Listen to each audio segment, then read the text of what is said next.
बहुत महत्वपूर्ण विषय पे बात करने जा रहे हैं। एक ऐसा विषय जो इस देश के आम लोगों के दिमाग के बाहर का विषय रहा है, लेकिन वो आम लोगों के जीवन से जुड़ा हुआ विषय है, इस देश के पर्यावरण से जुड़ा हुआ विषय है, इस देश के जंगल से जुड़ा हुआ विषय है, इस देश के आदिवासी और परंपरागत वन निवासी एससी, ओबीसी और अन्य भाइयों के साथ उनके जीवन से जुड़ा हुआ विषय है, जिस पर हम लोग बात करने जा रहे हैं। साथियों, आप सभी जानते हो, बहुत कम लोगों को, आदिवासियों में और परंपरागत वन निवासियों को भी ये मालूम नहीं था कि भारत सरकार यानी मोदी सरकार यानी बीजेपी आरएसएस की सरकार ने 2023 में वन सुरक्षा व संवर्धन अधिनियम संशोधित 1980-2023 एक ऐसा कानून पारित किया जिस कानून ने पूरे आदिवासी समाज को और देश के पर्यावरणवादियों को झंझोड़ के रख दिया। लेकिन इस कानून की चर्चा किसी मीडिया में नहीं हुई, इस कानून की चर्चा किसी न्यूज़पेपर में नहीं हुई, इस कानून की चर्चा सड़क पर नहीं आई। ये बड़ी अफसोस की बात है। और चर्चा सड़क पे मीडिया में नहीं आने का कारण यह है कि इस कानून की वास्तविकता को सामने नहीं लाने देना चाहते थे इस देश के सत्ताधीश, इस देश के आरएसएस बीजेपी के लोग, इस देश की मोदी सरकार। यह कानून जो वन सुरक्षा और उसके संवर्धन से संबंधित कानून है, जो 1980 का बुनियादी कानून था, उसको संशोधित करके बनाया गया कानून है। वास्तविकता में यह कानून हमें दो संकेत देता है। एक ये कि इस देश के वनों का उपयोग उद्योगपति, निजी पूंजीपति, कॉरपोरेट्स के लिए लीज के आधार पर देने का संकेत, यानी नॉन ट्रांसफरेबल लैंड को ट्रांसफरेबल लैंड में कन्वर्ट करने का संदेश देता है। जो आदिवासियों की मालिकियत वाली जमीन है, जो इस देश की वन संपदा वाली जमीन है, ये नॉन ट्रांसफरेबल लैंड है। याद रखिए, इस देश में दो लैंड, जिसको दो भूमि ऐसी है जो नॉन ट्रांसफरेबल मानी जाती है, यानी अपरिवर्तनशील मानी जाती है। एक जो वन भूमि और दूसरी आदिवासियों की भूमि। और ये दो बातें को जोड़कर देखना हमको बहुत जरूरी है, क्योंकि साथियों, इस देश की वास्तविकता यह है कि इस देश में वनों की परिभाषा जो है वो आदिवासियों के बगैर नहीं की जा सकती है, और आदिवासियों की जो परिभाषा है वनों के बगैर नहीं की जा सकती है। इसलिए वनों के अधिकार, वन अधिकार, ये बहुत महत्वपूर्ण मुद्दे है इस देश में। इस देश में आदिवासियों का अस्तित्व जमीन पर है, उनकी मालकियत पर है, उनकी आदिवासियत में है। और ये जो षड्यंत्र आदिवासियों के खिलाफ में और इस देश के पर्यावरण के खिलाफ में रचा गया है, ये षड्यंत्र हमको समझना बहुत जरूरी है। यह कानून जब पार्लियामेंट में पास हुआ, यह विवादित कानून था, और यह विवादित होने की वजह से जानबूझकर इसको जॉइंट पार्लियामेंट्री कमेटी की तरफ दिया गया, जिसको संयुक्त संसदीय समिति बोली जाती है। उस संयुक्त संसदीय समिति की तरफ इस बिल के बारे में, इसमें त्रुटियां, इसमें किए गए अमेंडमेंट, इसकी जो प्रस्तावना है उस पर विचार विमर्श करने के लिए ये बिल दिया गया, जिसको जॉइंट पार्लियामेंट्री कमेटी बोलते हैं, जेपीसी बोलते हैं, उसके तरफ दिया गया। लेकिन वो कमेटी ने उतना समय लेने के बजाय बिल्कुल थोड़े समय में उस पर कोई प्रतिक्रिया ना देते हुए, जितने अमेंडमेंट किए गए थे, जितने संशोधन किए गए थे 1980 के कानून में, सुझाव दिए गए थे इस कानून में, उसको मान्य कर लिया। आपको दो बातें समझना पड़ेगा। यह कानून इतनी जल्दबाजी में क्यों पारित किया गया, और यह कानून जब पारित हुआ उसके बाद तुरंत भारत में G20 की बात शुरू हो गई। ये G20 में ये जमीनों को प्रस्तावित किया गया, उनके सामने परोस के रखा गया, उस पर इन्वेस्टमेंट आमंत्रित किया गया, उद्योगपतियों से, पूंजीपतियों से, कॉरपोरेट से, मल्टीनेशनल कंपनीज से, अंतर्राष्ट्रीय पूंजीपति वर्ग और राष्ट्रीय पूंजीपति वर्ग का जो समन्वय स्थापित हुआ इस समय G20 में, वो समन्वय के सामने, उस समन्वय यानी संगठित पूंजीपति शक्ति के सामने, औद्योगिक शक्तियों के सामने आदिवासियों की जमीन को परोसा गया।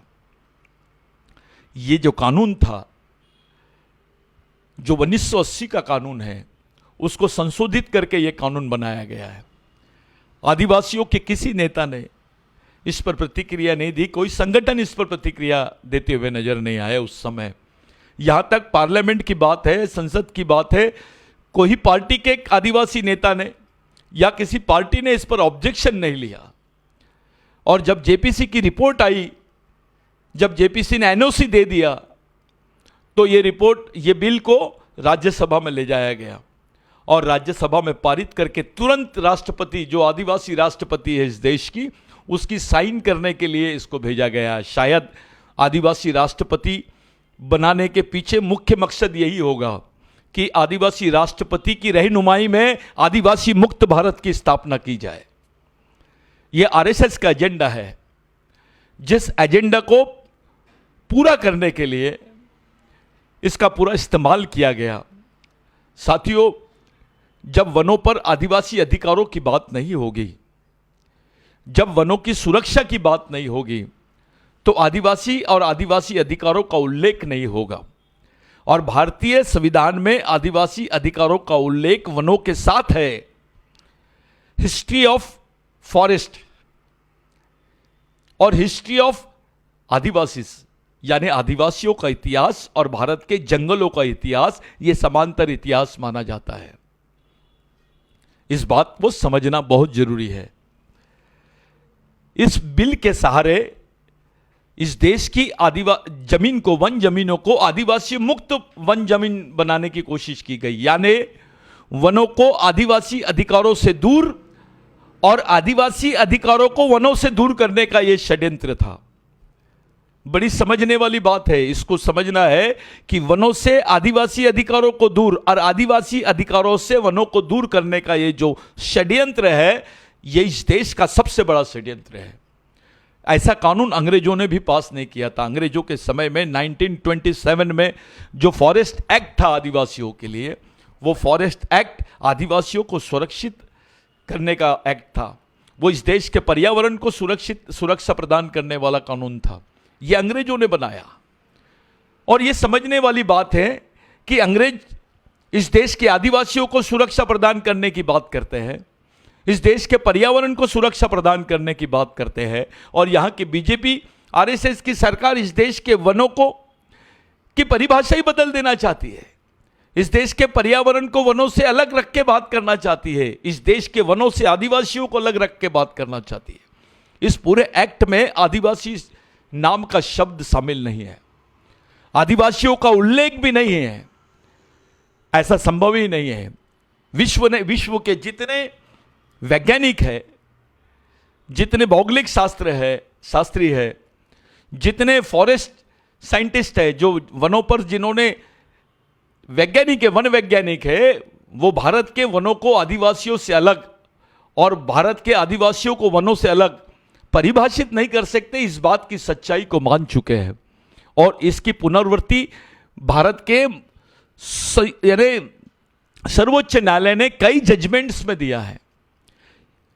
इस एक्ट के सहारे बीजेपी आरएसएस द्वारा अब तक के दिए गए आदिवासियों के पक्ष में जितने सर्वोच्च न्यायालय के जजमेंट्स है, जितने पुराने कानून हैं, जितने प्रावधान हैं, उन प्रावधानों को खत्म करने का षड्यंत्र रचा गया है। यानी इस देश के मूल प्रावधानों को ही खत्म करने का, 5वीं अनुसूची के अधिकार, 6वीं अनुसूची के अधिकार, ग्राम सभा के अधिकार, पेशा के अधिकार, आपके सांस्कृतिक और सामाजिक स्वायत्तता के अधिकार, इन अधिकारों को समाप्त करने का यह एजेंडा रहा है।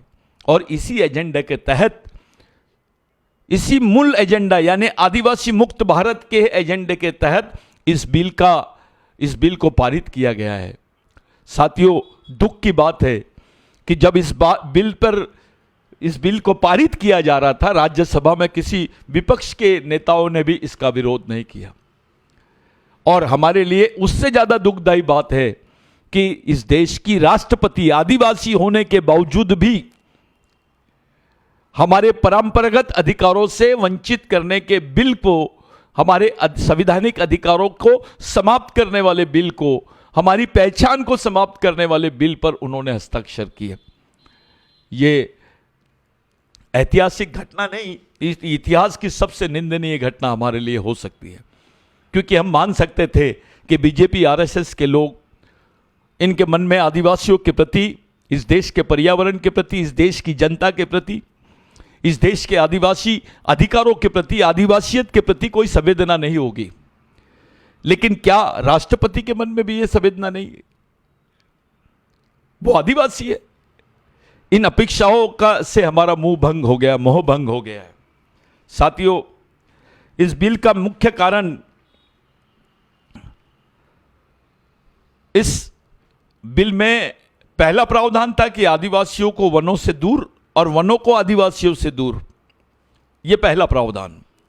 लेकिन इस बिल के तहत एक और बहुत बड़ा षड्यंत्र छुपा हुआ है इस बिल के अंदर। वो षड्यंत्र यह है कि इस बिल को पारित करने के साथ साथ यह प्रावधान भी किया गया कि जिन वनों जंगल के क्षेत्रों में से ये जमीन ली जाएगी लीज पर कॉरपोरेट द्वारा, वहां पर ये लोग सैनिक और अर्धसैनिक बलों को तैनात करेंगे। अब ये बात हमारे समझने लायक है। पुलिस का संबंध कानून से है और सेना और सैनिक बल का जो संबंध है वो कानून के खिलाफ जाने वाले लोगों को, गैर कानूनी लोगों को फायर करना है, उनको शूट करना है, उनको उसकी सजा देना है। साथियों, जिस जिस क्षेत्र में मिलिट्री लगाई जाती है वहां कानून का राज खत्म होता है, खो गया है, ऐसा माना जाता है। जानबूझ के जो गरीब आदिवासी लोग हैं, जो परंपरागत वन निवासी लोग हैं, जैसे एससी है, ओबीसी है इत्यादि, और भी लोग हो सकते हैं जो जंगलों में सालों से रह रहे हैं, उन लोगों ने अगर अपने जमीनों के लिए, अपने वन अधिकारों के लिए अगर संघर्ष किया, अपनी आवाज उठाई, तो उनके सामने पुलिस की बजाय, व्यवस्था के बजाय मिलिट्री को खड़ा करने का कुक्रम किया गया है। यह प्रावधान किया गया है। यानी भोले भाले आदिवासियों के सामने, निहत्थे आदिवासियों के सामने मिलिट्री को खड़ा कर देना और उस क्षेत्र में मिलिट्री तैनात करने का प्रावधान इस बिल में किया गया है। साथियों, मिलिट्री को लेकर, अर्धसैनिक बलों को लेकर सुप्रीम कोर्ट के 97 का एक जजमेंट है। उसमें नागालैंड रिफॉर्म्स का, जो नागालैंड में वन अधिकारों के लिए जो बिल चल रहा था, यानी जो आंदोलन चल रहा था, उसमें सुप्रीम कोर्ट ने बताया कि किस तरह सेना और अर्धसेना द्वारा आसपा कानून का, जिसको arm force special protection act बोलते हैं, उसका दुरुपयोग किया जाता है। वहां की महिलाओं के साथ, वहां के लोगों के साथ जो हुआ है, इसकी गवाही मैं नहीं, सुप्रीम कोर्ट देता है कि उसका मिसयूज हुआ है। उनके जजमेंट में ये शब्द आया है 1997 के, जो Naga movement versus, Naga peoples democratic movement versus union of India 1997 का जो सुप्रीम कोर्ट का जजमेंट है, वर्डिक्ट है, उसमें ये आया है कि आसपा कानून का किस प्रकार दुरुपयोग किया है। इतना ही नहीं, मैं विशेष आपको बताना चाहता हूं कि इस कानून के बारे में एक बहुत बड़ा रिपोर्ट भी सामने आई है। आपको बताते हुए मुझे यानी ये बताना बहुत जरूरी हो गया है कि कौन सी रिपोर्ट सामने आई है। एक घटना हुई थी 2012 में, जो घटना सारकेगुड़ा के नाम से जानी जाती है।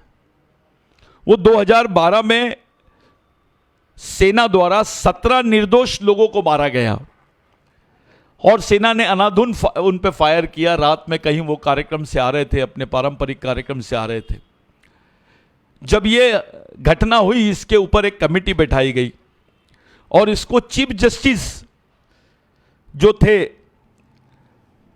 हाईकोर्ट के एमबी अग्रवाल जी, जस्टिस एमबी अग्रवाल ने इसकी रिपोर्ट में कहा कि वो लोग बेगुनाह हैं।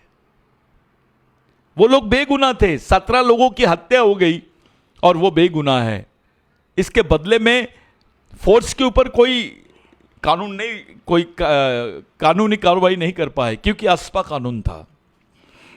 वहां पर भी एक कमेटी बनाई गई, उसकी भी एक रिपोर्ट आई और उस कमेटी की रिपोर्ट ने भी बोला कि आसपा कानून का दुरुपयोग हो रहा है। यह संयुक्त राष्ट्र संघ तक के ये बात गई है।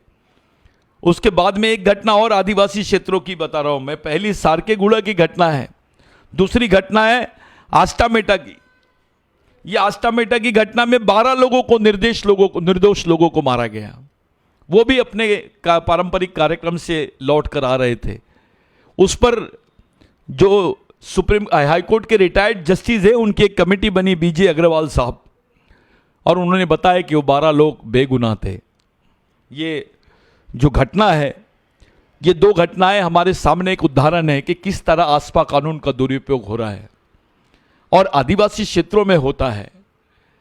अगर ये निर्दोष आदिवासियों के सामने सेना को खड़े करने का जो प्लान है, क्या वो आदिवासियों के विकास के लिए है? क्या वो आदिवासियों की सुरक्षा के लिए है? या आदिवासियों के परंपरागत अधिकारों को हमेशा हमेशा के लिए वंचित करने के लिए है? ऐसी परिस्थितियां जो है यूक्रेन वॉर में आपको दिखते हैं। यूक्रेन रशिया वॉर की जो परिस्थिति है, जहां पर मिनरल्स के लिए झगड़ा चालू है, वही परिस्थिति भारत में दिखाई देती है। ऐसा लगता है इस पर से कि भारत के आदिवासियों के साथ भारत सरकार ही युद्ध की स्थिति निर्माण करने के मूड में है कि भाई आदिवासियों को उनके परंपरागत अधिकारों से वंचित किया जाए, उनके वनों से वंचित किया गया जाए।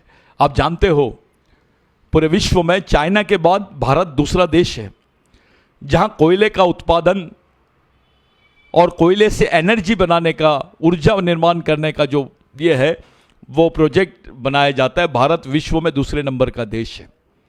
लेकिन आपको बता देना चाहता हूं कि भारत दूसरे नंबर का देश केवल आदिवासियों की जमीन के भरोसे बना है।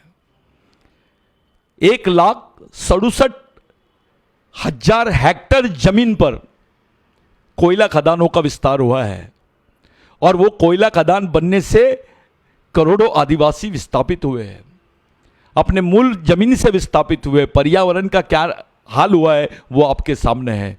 पॉल्यूशन कैसे हुआ है वो आपके सामने है। उनके जीवन के साथ क्या खिलवाड़ हुआ है वो आपके सामने। आप देख सकते हो कि उनके साथ क्या हुआ है। वहां पानी भी काला, जो कोल माइंस का पानी है वो काला, पीने का पानी आपको काला नजर आता है। खेतियां नहीं हो सकती है, पूरी जमीन खोखली हो चुकी है। वो खेती लायक भी नहीं है, मानव जीवन के रहने लायक भी वो जमीन नहीं रहती है। वही हाल अभी सुरजागढ़ में चालू है। सुरजागढ़ में भी जो आज माइनिंग हो रही है, वो माइनिंग का विस्तार हुआ है। शुरू में जमीन थोड़ी ली गई थी और अब उसको बुरी तरीके से विस्तार करके खुलेआम उस पर बात की जा रही है। उधर हसदेव में, छत्तीसगढ़ के हसदेव में खुलेआम जंगल, जो हजारों साल के जंगल है, उसको काट दिया जा रहा है। सिर्फ कौन से डेवलपमेंट के लिए? आप किस टाइप का डेवलपमेंट चाहते हो? ये डेवलपमेंट किन के लिए है? 20% लोगों के डेवलपमेंट के लिए 200% लोगों की कुर्बानी, यानी 20 लोगों के लिए 200 लोगों की कुर्बानी देना, ये बहुत चिंतनीय बात है। साथियों, आदिवासी क्षेत्रों में और जहां माइनिंग चलती है उन क्षेत्रों में हर पांचवें आदमी के, 4 आदमी के बाद में जो 5वां आदमी की मृत्यु होती है, उसमें सबसे बड़ा कारण ये माइनिंग की वजह से होने वाला प्रदूषण है। पानी है, वायु है। ये चीज हमको समझना बहुत जरूरी है। इस बिल के द्वारा, इस कानून के द्वारा, जो कानून वर्तमान भाजपा सरकार ने आदिवासियों के खिलाफ में, इस देश के पर्यावरण के खिलाफ में पारित किया, ये कानून बहुत अलग टाइप का कानून है। और इस कानून के सहारे जो जजमेंट्स आए थे सुप्रीम कोर्ट के, जो प्रावधान बनाए गए थे आदिवासियों के फेवर में, जो जजमेंट आए थे आदिवासी अधिकारों के फेवर में, वन अधिकारों के फेवर में, पर्यावरण के फेवर में, उन कानूनों को खत्म करने की कोशिश की गई है। इसको पार्लियामेंट्री डिक्टेटरशिप बोलते हैं। ये पार्लियामेंट्री डिक्टेटरशिप जो है, ये जुडिशियल सिस्टम, जिसको लॉ एंड जुडिशरी सिस्टम का जो बेस है, जिसको कॉन्स्टिट्यूशनल सिस्टम बोलते हैं, उसको तोड़ने का तरीका ढूंढा गया है। यानी आप सत्ता के माध्यम से वास्तविक परंपरागत अपरिवर्तनशील अधिकारों को भी आप खत्म कर सकते हो। इसका एक बहुत बड़ा एक्सपेरिमेंट भारत में किया जा रहा है और वो आदिवासियों के खिलाफ में किया जा रहा है। वहां के ओबीसी, एससी और जो गरीब मजदूर और वन निवासी लोग हैं उनको इसका बहुत बड़ा कीमत चुकानी पड़ रही है। बिरसा ब्रिगेड के माध्यम से इस कानून के खिलाफ बिरसा ब्रिगेड, आदिवासी बचाओ आंदोलन, आदिवासी विचार मंच के माध्यम से इस कानून के खिलाफ में आर्टिकल 21 के अंतर्गत, भारतीय संविधान के अनुच्छेद 21 के अंतर्गत, जो हमको ये प्रत्येक नागरिक को एक स्वतंत्रता देता है, इस देश के प्रत्येक सिटीजन को एक स्वतंत्रता देता है, आर्टिकल 14 में। जो आर्टिकल 14 है, आर्टिकल 19 है 1 और 2 उसके तहत और आर्टिकल 21 के तहत हम लोगों ने जनहित याचिका पूरे आदिवासी और परंपरागत वन निवासियों की तरफ से सुप्रीम कोर्ट में दायर की। हमसे पहले कुछ पर्यावरणवादी और कुछ फॉरेस्ट से जुड़े हुए लोगों ने भी एक याचिका दायर की, लेकिन उस याचिका में आदिवासी अधिकार और आदिवासियों के परंपरागत अधिकार, लैंड राइट्स और जो फॉरेस्ट ओनरशिप के राइट्स है, जो फॉरेस्ट लैंड्स के राइट्स है, उसको लेकर और आदिवासियों को लेकर कोई चर्चा नहीं की गई। वनों पर मालिकियत, उस पर कोई चर्चा नहीं की गई। वहां सिर्फ वनों की परिभाषा पर चर्चा की गई है। जो गोदावर्मन करके सुप्रीम कोर्ट का जो जजमेंट आया था माइनिंग के, इसमें वो गोदावर्मन जजमेंट के, TN गोदावर्मन जजमेंट के जो प्रावधान है उसके आधार पे ये जजमेंट यानी इस कानून को चैलेंज किया गया और वो स्वाभाविक भी है। लेकिन ये जजमेंट्स जो है, जो आदिवासियों के फेवर में बनाए गए हैं, उसका उल्लेख करना इस पिटीशन में बहुत जरूरी था, क्योंकि ये आदिवासी अधिकारों को उनकी पहचान के साथ, उनकी सांस्कृतिक पहचान के साथ, उनकी परंपरागत अधिकारों के साथ में उनकी रूढ़ी परंपरा के जो वास्तविक अधिकार है, आर्टिकल 13(3) का में, जिसको 13(3)C बोलते हैं, उसमें जो विशेष अधिकार है, उन अधिकारों को समाप्त करने का बिल्कुल बौद्धिक षड्यंत्र माना जाएगा। इसको जुडिशियल यानी हम लोग न्यायिक षड्यंत्र माना जाते हैं कि न्यायिक यानी कानून के माध्यम से उनके न्यायिक अधिकारों को समाप्त करने का ये जो षड्यंत्र रचा गया है, भोले भाले इस देश के मूल मालिक आदिवासियों और उनके जो वंशज है, SC, OBC और जो परंपरागत वन निवासी है, उनके खिलाफ इस पर कोई चर्चा नहीं हुई। जब ये बिल पास हुआ, किसी मीडिया में नहीं आया, किसी प्रेस में नहीं आया। ये बड़ी यानी शोकांतिका है। आप दिल्ली में देखिए, सांस लेना मुश्किल हो गया है। दिल्ली में जो पर्यावरण का हाल है, लोग वहां पर उनको अलग से सांस लेने की मशीनें लगाई जाती हैं। ब्रोंकेटिक्स का प्रॉब्लम है, अस्थमा, दमा, ये जो बीमारियां हैं, ये दिल्ली में आम आदमी में हर चौथे आदमी में, पांचवें आदमी में ये बीमारी पाई जाती है, लेकिन उसकी चर्चा पूरे प्रेस में होती है। लेकिन इतना बड़ा जो लाखों हेक्टेयर जमीनों का इंडस्ट्रियलाइजेशन किया जा रहा है, उसको विकास के नाम पर उसको पूरा नाश किया जा रहा है, जंगलों को, उस पर चर्चा नहीं हुई। उस बिल पर कोई चर्चा नहीं हुई और नाम दिया गया इसको संवर्धन और संरक्षण। जिस जमीन का हमने संरक्षण और संवर्धन करना चाहिए था, उस जमीन का हम लोग दुरुपयोग कर रहे हैं, उसको पूरा उसका शोषण कर रहे हैं, उस जमीन को खत्म कर रहे हैं, उस जंगल को खत्म कर रहे हैं। और उसका नाम, उसकी जो बेसिक ये है, उसके परिभाषा के विपरीत में जारी है। इस बात का उल्लेख सुप्रीम कोर्ट में आया।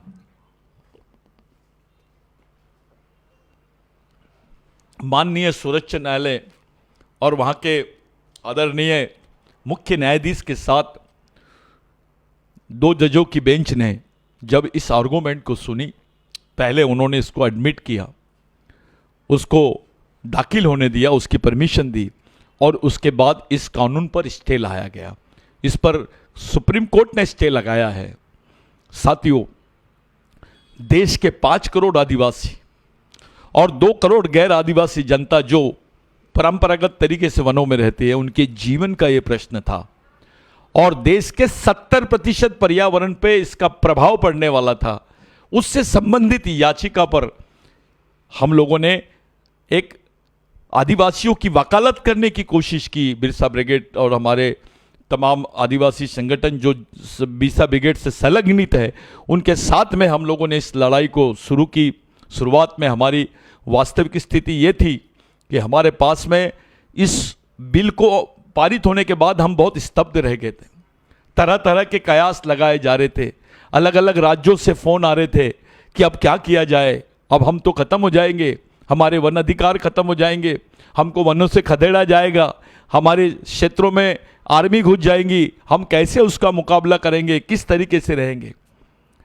ये एक बहाना लगाया गया है रेड एरिया, रेड जोन, जहां पर 5% जो लेफ्ट ओरिएंटेड लोग हैं, जिनको आप लोग नक्सली बोलते हो, इनकी संख्या 2% भी नहीं होंगी इन क्षेत्रों में, लेकिन गवर्नमेंट उनका कॉग्निजेंस लेती है, उनकी दखल लेती है, लेकिन उस क्षेत्र की 99% जनता पे मौन धारण करती है। वो 2% लोगों की कोई दूसरी ट्रीटमेंट करने के बजाय उसके आड़ में वो पूरी बाकी 99% जनता को खदेड़ने का काम, उनके खिलाफ, उनको वास्तविक रूप से भारतीय लोकतांत्रिक संवैधानिक व्यवस्था से बाहर करने का काम होता है। ये एक्सपेरिमेंट है और ऐसा एक्सपेरिमेंट भारत के किसी भी कानून में नहीं हुआ है। जो प्रैक्टिस इन्होंने अभी की है, हमारे अध्ययन के हिसाब से अब तक के भारत में इससे बड़ा काला कानून कोई पारित नहीं हुआ। और इसलिए सुप्रीम कोर्ट ने, माननीय मुख्य न्यायाधीश और उनके तमाम न्यायाधीशों ने इस बात की गंभीरता को ध्यान में रखा कि ये मसला केवल वनों की परिभाषा से जुड़ा हुआ नहीं है, पर्यावरण से जुड़ा हुआ नहीं है, ये मसला आदिवासी जीवन से भी है, वनों पर पारंपरिक अधिकारों से भी है, जिसकी स्वीकृति 2000 में जो फॉरेस्ट एक्ट पास हुआ था, 2007 में जो फॉरेस्ट राइट एक्ट पास हुआ है, जिसको राइट्स ऑफ फॉरेस्ट डेवलपर्स के नाम से जाना जाता है, वो बिल में जो प्रावधान किया था उसके पीछे जो वास्तविक ऐतिहासिक पृष्ठभूमि रखी गई थी, उस बिल में मेंशन किया गया है कि हजारों साल से इस जल, जमीन, जंगल का संवर्धन आदिवासियों ने किया, इसकी सुरक्षा आदिवासियों ने की। सरकार ये मानी, सुप्रीम कोर्ट ने ये माना कि आदिवासियों की वजह से जंगल जिंदा है, आदिवासियों की वजह से वन सुरक्षित है, क्योंकि उसके पहले कोई व्यवस्था ही नहीं थी भारत में। जो वनों में रहने वाले लोग हैं, उन्हीं ने इस देश के वनों को सुरक्षित रखा है, वन प्राणियों को सुरक्षित रखा है, पर्यावरण को सुरक्षित रखा है। यह पूरा क्रेडिट आदिवासियों को दिया गया और उनके साथ साथ उन परंपरागत वन निवासियों को भी दिया गया जो आदिवासियों के वंशज है। साथियों, उस कानून में जो प्रावधान दिया गया, जो उनके एंसेस्टर राइट्स, जिसको प्राचीन सामाजिक, सांस्कृतिक, सामाजिक अधिकारों के रूप में, संवैधानिक अधिकारों के रूप में मान्यता दी गई, उन पर हजारों साल से होने वाले अन्याय को न्याय के रूप में स्वीकार किया गया, उसको भी खत्म करने का प्रावधान, उसको भी खत्म करने का षड्यंत्र इस कानून के माध्यम से किया गया है। आज के दिन जब हम इस बिल पर सोच रहे हैं, तो ये पार्लियामेंट्री प्रैक्टिस को देखना चाहिए हमने, कि जब सत्ता इनके हाथ में आती है तो किस तरीके से देश की पर्यावरण यानी देश का जीवन भी बेचने से हम पीछे नहीं हट रहे। और एक प्रावधान है कि आदिवासियों के मूल मालिकों के यानी मूल आदिवासियों के अधिकारों का हनन और उनका शोषण करके, उनको विस्थापित करके इस देश की विकास और इस देश की सुरक्षा के कोई प्रावधानों की संकल्पना नहीं की जा सकती है। यह कॉन्स्टिट्यूशनल प्रोविजन है, ये सोचने वाली बात है। लेकिन देश का डेवलपमेंट आदिवासियों की जमीनों पर हुआ है, हजारों नहीं करोड़ों आदिवासी विस्थापित हुए हैं, फिर भी देश का डेवलपमेंट और उसको अमली जामा पहनाने का काम आदिवासियों की बलि लेने के बाद ही किया जा रहा है। पूरे देश में यही आलम है, पूरे देश में यही माहौल है। चाहे आप झारखंड लो, उड़ीसा लो, आसाम लो, मणिपुर लो, इधर छत्तीसगढ़ लो, महाराष्ट्र लो, गुजरात लो, राजस्थान लो, हर जगह आदिवासियों की ही जमीनों को टारगेट किया गया, आदिवासियों को ही टारगेट किया। मानो ऐसा लग रहा है कि भारत में एक सिविल वॉर चल रहा है आदिवासियों के खिलाफ में। उनको लोकतांत्रिक व्यवस्था के जो लाभ है, जो उनकी स्वतंत्रता है, उसको छीनने का काम किया जा रहा है। उनके क्षेत्रों में जबरन आर्मी घुसाने का काम किया जा रहा है, उनको जबरन आर्मी के अगेंस्ट में खड़ा किया जा रहा है। जो नियतें आदिवासियों के लिए शिक्षा होना था, जिन नियतें आदिवासियों के लिए स्वास्थ्य होना था, जिन नियतें आदिवासियों के लिए रोजगार होना था, नौकरियां होना था, उन नियतें आदिवासियों के सामने सेना को खड़े करके उनके अकाउंट में इन्होंने बंदूक की गोलियां डाल दी। और दूसरी तरफ इसके जो सामाजिक परिणाम सामने आ रहे हैं, वहां कुपोषण है, वहां गरीबी है, वहां पर विस्थापन है, उनकी संस्कृति खत्म हो रही है, उनकी पहचान खत्म होने के कगार पे आ गई है। यह इस देश का सबसे चिंतनीय चित्र है, जिस पर विचार करना देश के प्रत्येक नागरिक की जरूरत है। यह केवल प्रश्न आदिवासियों का नहीं है। इस देश का पर्यावरण खत्म होने से इस देश की जीवन पर, इस देश के प्रत्येक मानव के जीवन पर इसका इफेक्ट पड़ने वाला है। याद रखें, आदिवासी खत्म तो देश खत्म। आदिवासी है तो पर्यावरण है, पर्यावरण है तो जीवन है।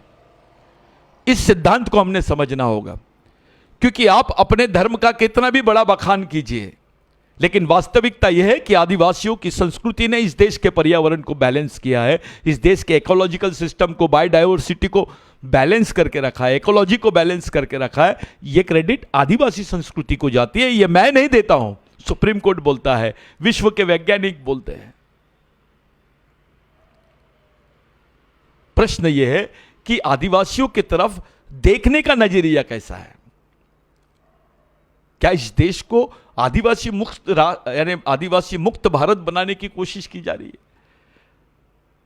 आदिवासी अगर खत्म हो जाएगा तो यह भारत नहीं रहेगा, यह तय है। क्योंकि जहां आदिवासी है वहां भारत है, जहां भारत है वहां आदिवासी है। क्योंकि भारत का मूल मालिक आदिवासी है, और यहां के SC ST OBC और मराठा और बाकी जो जन समुदाय के लोग हैं उनके वंशज है। उनको दरकिनार करके, उनको खत्म करके, उनकी पहचान, उनके अधिकारों को, उनकी वास्तविक स्वायत्तता को खत्म करके, उनके स्वायत्तता के और विशेष अधिकारों को, संवैधानिक विशेष अधिकारों को खत्म करके उनको क्या करना चाहते हैं? इसका मूल मकसद यही है कि यह आदिवासी मुक्त भारत की तरफ बढ़ने वाला आखिरी षड्यंत्र मालूम होता है। साथियों, आप आदिवासी हो, गैर आदिवासी हो, चाहे जो भी हो, क्या यह न्यायपूर्ण है? यहां आपको पार्टी, व्यक्ति, नेता, संगठन, इन सब चीजों से ऊपर उठ के सोचना पड़ने की जरूरत है, सोचने की जरूरत है। और विशेष करके आदिवासी समाज के पढ़े लिखे लोग, समाज के बुद्धिजीवी, समाज के युवा, विद्यार्थी, सामाजिक कार्यकर्ता, राजनेता, सभी ने मिलकर सोचना चाहिए कि इस समाज का भविष्य क्या होगा, देश किस तरफ जा रहा है, आदिवासी किस तरफ जा रहा है। किसी मोड़ पर केवल सत्ता के लिए खड़े रहना, अपने आप को केवल अपना मुंह बंद रखना सत्ता के लिए। अरे सत्ता में जाने के बाद लोग अपनी बात और अपने समाज की और अपनी वकालत करते हैं, सर्वसामान्य जनता की वकालत करते हैं, मानवता की वकालत करते हैं। यहां उल्टे परिणाम दिखाई दे रहे हैं कि ना हमारे हाथ में सत्ता आने के बावजूद भी हम बोल नहीं सकते हैं। यह सत्ता नहीं, गुलामी हो सकती है। आप किसी भी पार्टी में हो, आज की तारीख में पूरे देश के लोग, पूरे विश्व के, अभी ये यूनाइटेड नेशंस में भी ये बात जाने लगी है कि भारत में आदिवासियों के बगैर वनों को और वनों के बगैर आदिवासियों को परिभाषित करने का षड्यंत्र चल रहा है। संयुक्त राष्ट्र संघ में यह प्रस्ताव पारित हुआ है, जिसको indigenous peoples rights, international rights के रूप में हम लोग देखते हैं, जो भारत के नहीं विश्व के मूल निवासियों के अधिकारों के रूप में देखते हैं, जहां पर उनके संस्कृति के अधिकार, उनकी परंपरागत व्यवस्था के अधिकार, उनके कानून के अधिकार, उनकी रूढ़ी परंपरा के अधिकार, उनके सुरक्षा के अधिकार और उनके जमीनों के अधिकार और वनों पर उनके अधिकार, इन सब चीजों को परिभाषित करता है। उसी कानून से आदिवासियों को खत्म करने का षड्यंत्र मालूम होता है। इसलिए जो संधि है, इंटरनेशनल संधि जिसको 169 बोलते हैं, वो संधि को आज तक के भारत सरकार ने शायद इसीलिए साइन नहीं किया। और जो बिरसा ब्रिगेड है, इसकी मांग करते हुए आया है कि इंडियन गवर्नमेंट ने उसको रेक्टिफाई करना चाहिए, 169 को, उस पर हस्ताक्षर करना चाहिए, ताकि ये भारत सरकार की प्राथमिक जवाबदारी हो जाए कि देश के मूल निवासी आदिवासियों की सुरक्षा, उनके अधिकार, उनके जमीन पर अधिकार, उनके वनों पर अधिकार, उनकी स्वतंत्र सुरक्षा, सांस्कृतिक अधिकार और पहचान से उनको वंचित ना रखा जाए। उसकी जवाबदारी प्रत्येक गवर्नमेंट की होना चाहिए। यह संयुक्त राष्ट्र संघ ही नहीं, भारत सरकार भी बोलती है। लेकिन अंतर्राष्ट्रीय अधिकारों से भी वंचित किया जा रहा है और संविधानिक, भारतीय राष्ट्रीय संविधानिक अधिकारों से भी आपको वंचित किया जा रहा है। यानी एक तरफ आपके राष्ट्रीय अधिकारों की समाप्ति, दूसरी तरफ आपको अंतर्राष्ट्रीय अधिकारों से वंचित करना, यानी इस देश को आदिवासी मुक्त भारत बनाने की ये आखिरी षड्यंत्र की तरफ हम लोग जा रहे हैं। ये हमारी आखिरी पीढ़ी द्वारा लड़ी जाने वाली, आखिरी पीढ़ी को बचाने के लिए लड़ी जाने वाली आखिरी लड़ाई है। यह हमारी अंतिम पीढ़ी द्वारा अंतिम पीढ़ी को बचाने के लिए लड़ी जाने वाली अंतिम लड़ाई है। साथियों, ऐसी अवस्था किसी भी देश में के आदिवासियों की नहीं, जो भारत के आदिवासियों की है। हर तरीके से आदिवासियों पे आक्रमण की बात चली जा रही है। ये पूंजीवाद से हो रहा है, या साम्राज्यवादी व्यवस्था से हो रही है, या इस देश की परंपरागत मनुवादी व्यवस्था से हो रही है। ये तीनों तरफ से इस पर अटैक जो हो रहे हैं, इस पर हमको चिंतन करना पड़ेगा। हमको केवल राजनीतिक पार्टियों के सहारे या नेताओं के सहारे नहीं रहना है। इसके लिए हमको खुद सचेत होना पड़ेगा, अपनी ताकत खुद खड़ी करनी पड़ेगी। याद रहे, इस देश में समाज ये किसी भी पार्टी से बड़ी चीज होती है। हम अपने सामाजिक व्यवस्था को मजबूत करते हुए हमारे सामाजिक निर्णयों पर हमारे सामाजिक अधिकारों का सुरक्षण करने की ताकत पैदा करने के लिए हमको सामाजिक मिशन की जरूरत है। इस लंबी लड़ाई को, जो अब तक के भारत का सबसे बड़ा पिटीशन है आदिवासी अधिकारों को से संबंधित, इस पिटीशन को लड़ने के लिए, इसके साथ साथ देखिए, अभी जो हमको रिलीफ मिला है, अभी जो हमको राहत मिली है, वो राहत यह है कि सुप्रीम कोर्ट ने इस कानून को स्टे दिया है, इस पर स्टे लगाया है। इससे राहत यह मिली कि हमारे जमीनों से हमको अभी खदेड़ा नहीं जाएगा। आज आप अपने 5वीं अनुसूची, 6वीं अनुसूची के अधिकारों को इंप्लीमेंट कर सकते हो। आज आप अपने ग्राम सभा के अधिकारों को इंप्लीमेंट कर सकते हो। आप अपने परंपरागत वन अधिकारों की मांग कर सकते हो। आप अपने वन दावों को स्थापित कर सकते हो। यह कानून अगर लागू हो गया होता तो आपके ये परंपरागत जितने अधिकार मैं जिसका जिक्र कर रहा हूं, ये पूरे अधिकार और आपकी पहचान के साथ आपके अधिकार खत्म हो गए होते। ये इतना डेंजरस कानून है, इतना संवेदनशील और खतरनाक कानून आदिवासियों के खिलाफ में पारित हुआ है, जिस पर हम चर्चा भी नहीं करना चाहते हैं। किस बात के लिए? कभी आप गंभीरता से अकेले में बैठो, आप सोचो, आप अपने बच्चों को क्या देने वाले हो, अपनी आने वाली पीढ़ी को क्या देने वाले हो, आपका वजूद क्या रहेगा, आपके नहीं रहते हुए आप क्या दोगे। आप राजनीतिक पार्टी के साथ रह के कुछ पद प्रतिष्ठा आपको प्राप्त हो सकती है, धन, पद और प्रतिष्ठा आपके पास में आ सकती है, लेकिन जो आप खोने जा रहे हो वो आप कभी स्थापित भी नहीं कर सकते हो, जो हमारे शहीदों ने स्थापित किया है। इस देश में 70% लड़ाई जो है जमीनों की, वो आदिवासियों ने लड़ी है। लाखों आदिवासी शहीद हुए हैं, करोड़ों की संख्या में लोगों पर इसका प्रभाव हुआ है। यह आर्य आक्रमण से लेकर अब तक का इतिहास रहा है आदिवासियों का। हमारी लड़ाई बुनियादी जमीन के लिए रही है। यह देश हवा में नहीं खड़ा है, जमीन है तो देश है। जमीन के बगैर देश की संकल्पना या उसकी परिभाषा भी नहीं की जा सकती है। यह याद रहे कि इस देश को बचाने का काम आदिवासियों ने किया है। हमारे संघर्षों को गैर राष्ट्रीय संघर्ष बताकर हमारे महापुरुषों को अपमानित करने का काम, उनको भारत के इतिहास के पन्नों से गायब करने का षड्यंत्र, ये क्या है? आपके बच्चों के हाथ में क्या आएगा? क्या आपका इतिहास आएगा? आपके विरोधक द्वारा, आपके शत्रुओं द्वारा लिखा गया इतिहास, वो आपका इतिहास हो सकता है क्या? ये तो हम शुक्र मानना चाहिए अंग्रेजों का, जो उन्होंने इस देश में एंथ्रोपोलॉजी नाम की सब्जेक्ट को इंट्रोड्यूस किया, जिसको मानव शास्त्र बोला जाता है। डॉक्टर हटन, वेरियन एल्विन, ऐसे लोगों ने इस देश में साइंस को लाया, जिसके भरोसे आज हम बोल सकते हैं कि हम इस देश के मालिक हैं, हम इस देश के प्रथम नागरिक हैं। सुप्रीम कोर्ट ने 2010-11 के जजमेंट में बोला, नंदाबाई भील के Kailash versus government of Maharashtra में सुप्रीम कोर्ट का जो साइटेशन है, उसमें साफ बोला है कि आदिवासी भारत के प्रथम नागरिक है, और यह प्रत्येक गवर्नमेंट और व्यवस्था और शासन और प्रत्येक नागरिक का कर्तव्य है कि उनको यह सम्मान मिलना चाहिए, आदिवासियों को यह सम्मान देना चाहिए। इसके बावजूद भी आपको इंटरनेशनल रिकग्निशन नहीं मिलता है, अंतर्राष्ट्रीय मान्यता नहीं मिलती है। आपको सरेआम इस देश के कानूनों से, इस देश के संवैधानिक प्रावधानों से खत्म करने का षड्यंत्र चालू है। साथियों, लड़ाई चालू है, और लड़ाई हम लड़ नहीं रहे, हम पे आक्रमण चालू है। हम अपने बचाव के लिए लड़ भी नहीं रहे। लड़ने का मतलब यह नहीं है कि हमको पूरी खुली लड़ाई की बात है। लड़ने का मतलब यह है कि इसको समझने के बाद संगठित रूप से संवैधानिक हल निकालने का, लोकतांत्रिक तरीके से इसका संवैधानिक हल निकालने की तरफ हम बढ़ना चाहिए। केवल ये बोल के कि सत्ता में आना, ये करना, ये छोटी सी बातें हैं, ये शॉर्टकट टर्मिनोलॉजी जिसको केवल आप बचपना ही बोल सकते हैं।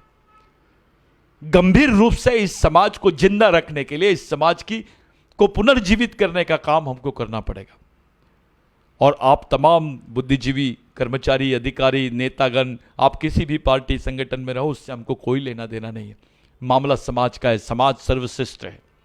हमारे शहीदों ने भगवान से बड़ा समाज को समझा है और संस्कृति को अपनी मां समझा है।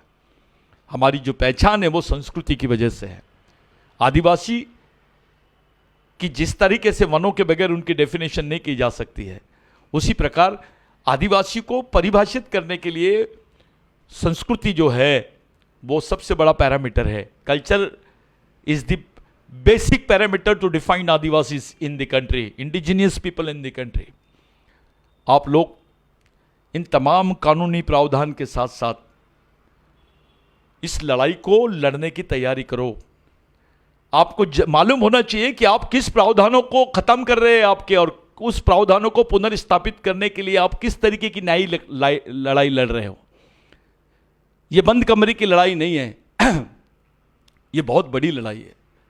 यह आपकी संवैधानिक मान्यताओं को जिंदा रखने की लड़ाई है, आपके संवैधानिक अधिकारों को जिंदा रखने की लड़ाई है, आपकी सांस्कृतिक सामाजिक पहचान को, जल जमीन जंगल को जिंदा रखने की लड़ाई है।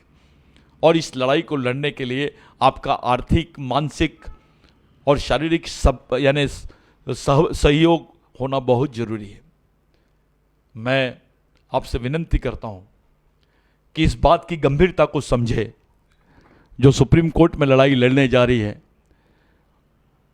जो लड़ी जा रही है, जिसका आने वाले समय में हमको एक एक बातों का बहुत ही सुनियोजित तरीके से और बहुत ही सेंसिटिव, संवेदनशील तरीके से उसकी हमको वकालत सुप्रीम कोर्ट के समक्ष करना है। साथियों, याद रहे, यह व्यवस्था आदिवासियों के हाथ में नहीं है। इस देश में सबसे ज़्यादा संकट में आदिवासी है, और बाकी लोग जो उसके वंशज है इस देश के आदिवासियों के, वो परंपरागत तरीके से, जैसे ओबीसी है, एससी है और अन्य है, मराठा है, ये सब लोग वेटिंग लिस्ट में है। इस देश, जिस समाज की सांस्कृतिक पहचान खत्म हो जाती है, वो समाज का सामाजिक ढांचा निरस्त हो जाता है, ध्वस्त हो जाता है। जिस प्रकार से हमारे सिंधु संस्कृति की सांस्कृतिक ढांचे को इन्होंने खत्म किया है, हमारा समाज विकेंद्रित हो गया है। जो केंद्रित समाज था वो विकेंद्रित हो गया है। उसे केंद्रित करने के लिए, अपने मूल की तरफ जाने के लिए आदिवासी संस्कृति, आदिवासियत और इस देश की वास्तविक संस्कृति को बचाना बहुत जरूरी है। ये लड़ाई हमारे तमाम अधिकारों से संबंधित है जो सुप्रीम कोर्ट में हमने याचिका डाली है, जो जनहित याचिका हमने डाली है। इस लड़ाई की गंभीरता को आप समझो, अपने सामाजिक दायित्व को समझो। इसमें हमारी आर्थिक मदद करनी होगी, सहयोग करना होगा, मानसिक सहयोग करना होगा, वैचारिक सहयोग करना होगा। दस्तावेज अगर आपके पास उपलब्ध होंगे उसका हमको आप लोग मदद करनी होगी। ये सबको मिल के लड़ाई लड़नी है। ये बिरसा ब्रिगेड की तरफ से आपको सामाजिक आह्वान है। मैं आप लोगों से इसकी सामाजिक अपील करता हूँ कि आप इस गंभीरता को समझे, इस पूरी लड़ाई को और हमारे खिलाफ में होने वाले षड्यंत्र को समझे। यही मेरी आपसे सामाजिक अपील है। धन्यवाद।